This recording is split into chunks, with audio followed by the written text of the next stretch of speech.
This video for educational purpose only. Investments in the securities market are subject to market risks. Please read all related documents carefully. చాలా మంది NRIs మన భారతదేశాన్ని వదిలి రకరకాల దేశాల్లో ఎన్నో సంవత్సరాల నుంచి కష్టపడి కొంత డబ్బును కూడా పెట్టుంటారు. కొంతమంది అయితే అక్కడ రిటైర్మెంట్ ఫండ్స్ లో ఇన్వెస్ట్ కూడా చేసుంటారు. మరి కొంతమంది అక్కడ రియల్ ఎస్టేట్ పర్చేస్ కూడా చేసుంటారు. But over the period of time ఇక ఇండియాకి రిటర్న్ అయిపోవాలి అని ప్లాన్ చేసుకోవడం మొదలు పెడతారు. సో బేసిక్ గా చాలా మంది ఇండియాకి తిరిగి వస్తాము అని తెలిసినప్పటికీ రియల్ ఎస్టేట్ లో పెట్టుబడి పెట్టిన వాళ్ళు ఉంటారు. తిరిగి రామేమోలే, ముందైతే ఇల్లు కొనుక్కుందాం అన్న ఉద్దేశంలో ఇల్లు కొనుక్కొని తర్వాత ఇండియాకి తిరిగి రావాలి అనుకున్న వాళ్ళు కూడా ఉంటారు. Same applies to retirement funds, రకరకాల ఇన్వెస్ట్మెంట్స్, రకరకాలుగా అక్కడ స్టాక్స్ లో పెట్టుకుని ఉంటారు. ఇట్లా ఎన్నో చేసుకుని ఉంటారు. కానీ మీరు అక్కడి నుంచి ఉన్న ఆస్తులన్నిటినీ అమ్మి ఇండియాలోకి ట్రాన్స్ఫర్ చెయ్యాలి అని అంటే డెఫినెట్ గా వాటికి కొంత ప్రాసెస్ ఉంటుంది. డిఫరెంట్ టాక్సేషన్ పాలసీస్ ఉంటాయి, రకరకాల రూల్స్ అప్లై అవుతూ ఉంటాయి. సో బిఫోర్ మీరు ఇండియాకి మూవ్ అయ్యే ముందే కొన్ని అంశాల గురించి ఫస్ట్ మైండ్ లో పెట్టుకోవాల్సిన అవసరం అయితే డెఫినెట్ గా ఉంది. సో ఈ వీడియోలో వాటి అన్నిటి గురించి maybe majority of the items గురించి ఇందులో డిస్కస్ చేసే ప్రయత్నం చేద్దాం. నమస్తే, నేను మీ Revanth Chalamala. I'm registered mutual fund distributor and NISM present certified wealth manager. So basic ఎన్ఆర్ఐకి డెఫినేషన్ చాలా మందికి బేసిక్ గా తెలిసే ఉంటుంది. 182 డేస్ కంటే ఎక్కువ మీరు వేరే దేశంలో ఉన్నారంటే you're treated as an NRI. So basic గా మీరు ఇండియాలో ల్యాండ్ అయిన వెంటనే ఎన్ఆర్ఐ కేటగిరీ నుంచి రెసిడెంట్ ఇండియన్ గా మూవ్ అయిపోతారంటే అటువంటి కండిషన్ కాదు. 182 డేస్ కంటే ఎక్కువ మీరు ఇండియాలో ఉన్నట్లయితే రెసిడెంట్ ఇండియన్ గా అగైన్ అక్కడ నుంచి ట్రాన్స్ఫర్ అవడం మొదలు పెడుతూ ఉంటారు. సో బేసిక్ గా ఇక్కడ కొన్ని ఫేసెస్ లో మీ ఎన్ఆర్ఐ కేటగిరీ నుంచి రెసిడెంట్ ఇండియన్ గా మారడానికి కొన్ని ఫేసెస్ ఉంటాయి. ఫస్ట్ మీరు ఎన్ఆర్ఐ కేటగిరీలో ఉండుంటారు. మీరు ఎన్ఆర్ఐ కేటగిరీలో ఉన్నప్పుడు మీ ఇండియన్ ఇన్కమ్స్ మాత్రమే ట్యాక్సబుల్ అవుతూ ఉంటాయి. అంటే మీ ఇండియాలో వచ్చేటువంటి రెంట్స్ కానీ, లేకపోతే నార్మల్ ఎన్ఆర్ఓ అకౌంట్స్ ఏమన్నా FDs ఉంటే అవి కానీ, లేకపోతే మ్యూచువల్ ఫండ్స్ ఆర్ ఏమైనా ఇతరతర ట్రాన్సాక్షన్స్ ఇండియాలో చేసినప్పుడు వచ్చినటువంటి క్యాపిటల్ గెయిన్స్ కానీ, అవి మాత్రమే మీకు ఇండియాలో ట్యాక్సబుల్ గా ఉంటాయి. ఎప్పుడైతే మీరు ఇండియాకి తిరిగి వచ్చేస్తారో అప్పుడు మీకు RNOR అనే ఒక కేటగిరీ మీకు యాక్టివేట్ అవుతుంది. So resident but not ordinary resident. So basic గా ఈ కేటగిరీ మీకు కొన్ని సంవత్సరాల వరకు అందుబాటులో ఉంటుంది. సో ఇది ఎందుకు అందుబాటులో పెడతారని అంటే అక్కడ అంటే మీకు ఫారెన్ కంట్రీలో ఉన్నటువంటి ఇన్వెస్ట్మెంట్స్ ని ఇండియాలోకి బ్యాక్ కి తీసుకొని రావటం కోసం ఒక పర్టిక్యులర్ పీరియడ్, ఒక విండోని ఓపెన్ చేసి పెట్టి ఉంచుతారు. ఆ తర్వాత ఉండేటువంటిది రెసిడెంట్, ఒక రెగ్యులర్ ఇండియన్ రెసిడెంట్. ఇక లిటరల్ గా మీకు ఉండేటువంటి ఎవ్రీ ఇన్కమ్ ఇక ఇండియన్ టాక్సేషన్ కి మాత్రమే అప్లికబుల్ అవుతుంది. సో మేజర్ గా ఇక్కడ మనం ఫస్ట్ అర్థం చేసుకోవాల్సింది RNOR కి సంబంధించినటువంటి కేటగిరీ. సో మీకు ఇది ఒక ట్యాక్స్ ఫ్రీ రన్వే లాంటిది. మీకు రకరకాల ఇన్వెస్ట్మెంట్స్ మీ ఉండేటువంటి అంటే కరెంట్ ఉండేటువంటి ఆ నేషన్స్ లో మీకు ఇన్వెస్ట్మెంట్స్ ఉండొచ్చు. ఇట్ కుడ్ బి అమెరికాలో ఉండే వాళ్ళకైతే 401k, లేకపోతే ఒక అపార్ట్మెంట్ ఒక రెసిడెన్షియల్ అపార్ట్మెంట్ అయి ఉండొచ్చు, లేకపోతే స్టాక్స్ అయి ఉండొచ్చు. ఇవన్నీ కూడా రకరకాల ఇన్వెస్ట్మెంట్స్ మీకు ఆ కంట్రీస్ లో ఉండుంటాయి. సో వాటిని నమ్మి మళ్ళీ రిటర్న్ తీసుకొని రావటానికి మీకు ఒక విండోని ఓపెన్ గా పెడతారు. ఆ విండో అనేది అందరికీ ఒకేలాగా ఉండదు.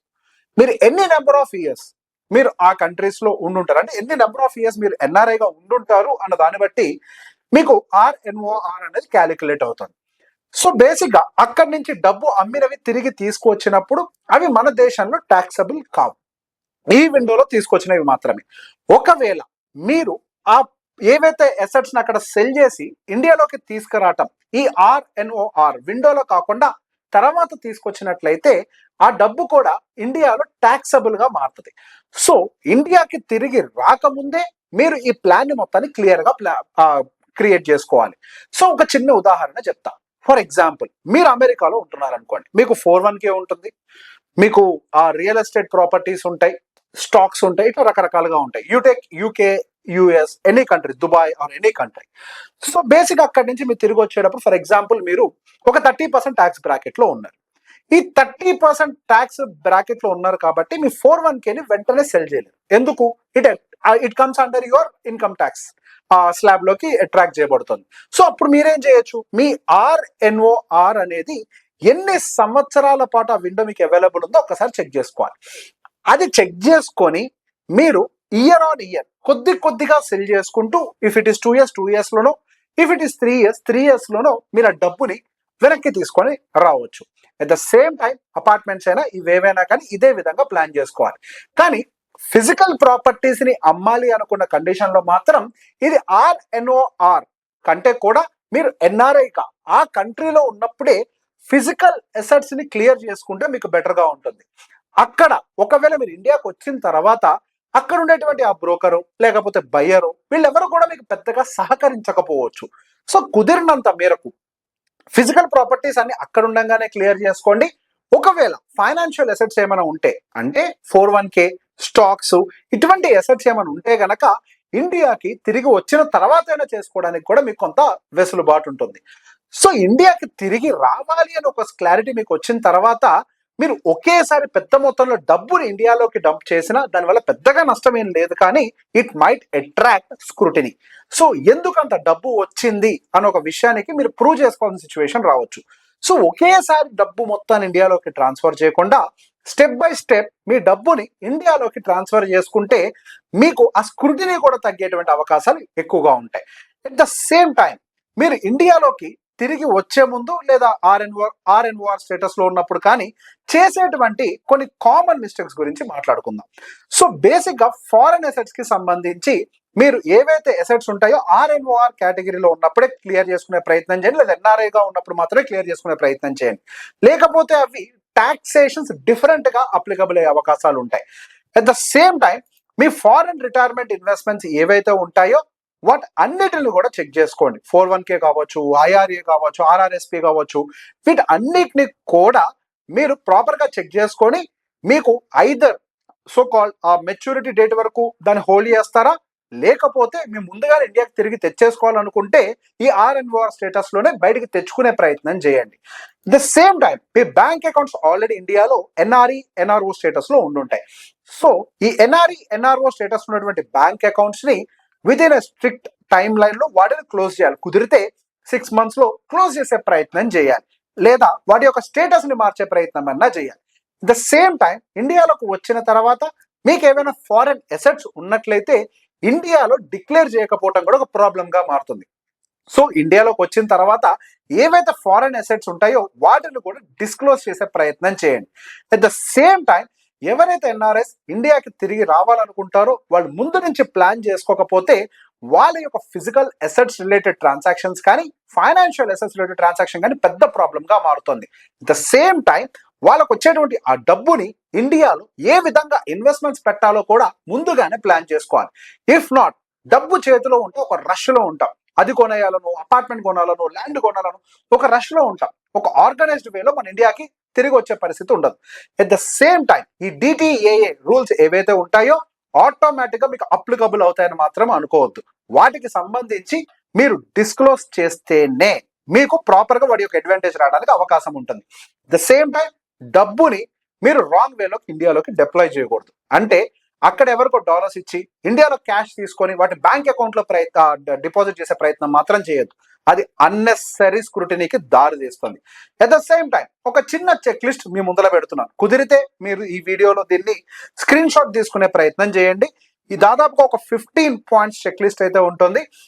మీరు తిరిగి వచ్చే ముందు మీ ఇన్వెస్ట్మెంట్స్ కేటగిరీ, సో వీటిని 6 విభాగాలు చేసాం మీ చెక్ లిస్ట్ ని. ఈ 6 విభాగాల్లో ఒక్కొక్క దాంట్లో యావరేజ్ గా ఒక 3 చెక్ లిస్టులు ఉంటాయి. ఇన్వెస్ట్మెంట్స్ పాయింట్ ఆఫ్ వ్యూలో మీ స్టాక్స్ ని చెక్ చేసుకోండి, ఈటీఎఫ్ ని చెక్ చేయండి, మ్యూచువల్ ఫండ్స్ ని చెక్ చేసుకోండి, అవి ఏ కేటగిరీలో ఉన్నాయి. ఒకవేళ ఫారెన్ ఇన్వెస్ట్మెంట్స్ అయితే కనుక వాటిని నమ్మి తీసుకురావాలనుకుంటున్నారా, ఏ టైం ఫ్రేమ్ లో తీసుకురావాలనుకుంటున్నారు. ఒకవేళ ఇండియన్ ఇన్వెస్ట్మెంట్స్ అయితే వాటికి ఎగ్జిస్టింగ్ గా ఉన్నటువంటి ట్యాక్స్ స్టేటస్ ఏంటి, ఎన్ఆర్ఈఆర్ ఎన్ఆర్ఓగా ఉంటే ఇండియాకి తిరిగి వచ్చాక వాటిని రెసిడెంట్ ఇండియన్ గా మార్చుకోవాలి. మీ banking status NRE NRO and FCNR వీటన్నిటికి సంబంధించిన స్టేటస్ ను కూడా మీరు ఇండియాలోకి తిరిగి వచ్చిన తర్వాత మార్చుకోవాలి.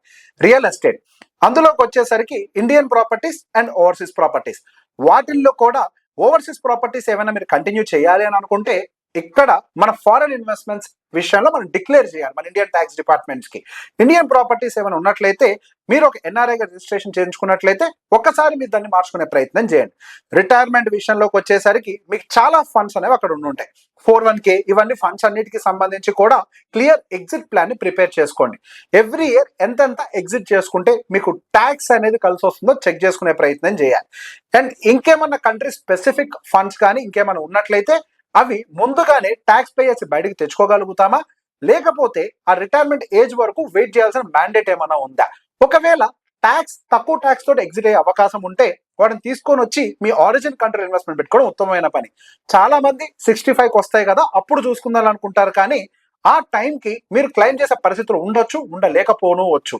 సో సాధ్యమైనంత వరకు మీరు తిరిగి వెళ్ళరు అని అనుకుంటే ఆ డబ్బును తీసుకొచ్చి మీరు ఎక్కడైతే ఉండాలనుకున్నారో ఇండియాలో ఉండాలనుకుంటే ఇండియాలో డిపాజిట్ చేసుకోండి. ద సేమ్ వే అక్కడ ఉన్నటువంటి bills and nominees and beneficiaries వీటన్నిటిని కూడా క్లియర్ గా క్రాస్ చెక్ చేసుకోండి అక్కడి నుంచి వదిలి వచ్చేటప్పుడు. కొన్ని దేశాల్లో మీరు నామినీని క్లియర్ గా మెన్షన్ చేయలేదు అని అంటే మీ తనంతరం ఆ ఆస్తి మొత్తం ప్రభుత్వానికి వెళ్ళిపోయే అవకాశం కూడా ఉంటుంది.